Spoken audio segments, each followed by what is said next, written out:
একটি আইফোনে শেষ করে দেয় পুরো পরিবারটিকে। একটি ছেলে তার পিতামাতার কাছে আবদার করেছিল যে আমার আইফোন লাগবে, কিন্তু পিতামাতার সেই সামর্থ্যটুকু ছিল না যে তাকে আইফোন কিনে দেওয়ার জন্য।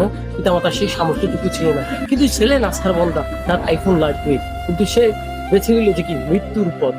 এক পাহাড়ের কিনারায় গিয়ে দাঁড়িয়ে সে বলেছে, মা বাবা আমাকে ক্ষমা করে দাও।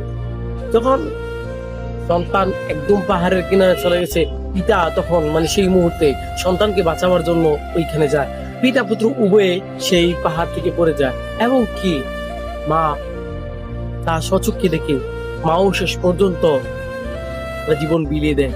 একটি আইফোনের জন্য পুরো পরিবারটি শেষ হয়ে যায়। আসলে এটা কি জীবন? আইফোন কি মানুষের জীবন হতে পারে? এই যে সোশ্যাল মিডিয়াতে আসলে এটা কি, যে জিনিসের পজিটিভ আছে সেই জিনিসের নেগেটিভ আছে। অত্যন্ত ঘটনাটি হৃদয় বিদারক।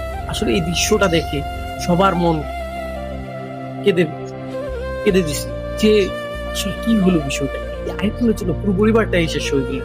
তো বন্ধুগণ, আপনাদের কাছে অনুরোধ, সন্তানকে আগে মানুষ করবেন, আর সন্তানের ছোট ছোট চাহিদাগুলো পূরণ করবেন, এবং সন্তান যেন অতিরিক্ত চাহিদা পূর্ণ না হয় সেদিকে খেয়াল রাখবেন।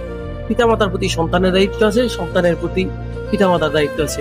আর এরকম ঘটনা যেন পুনরাবৃত্তি আর না হয়, তাহলে আমাদের সমাজটা ধ্বংস হয়ে যাবে। আইফোনের জন্য পুরো পরিবারটায় চোখের সামনে শেষ হয়ে গেল।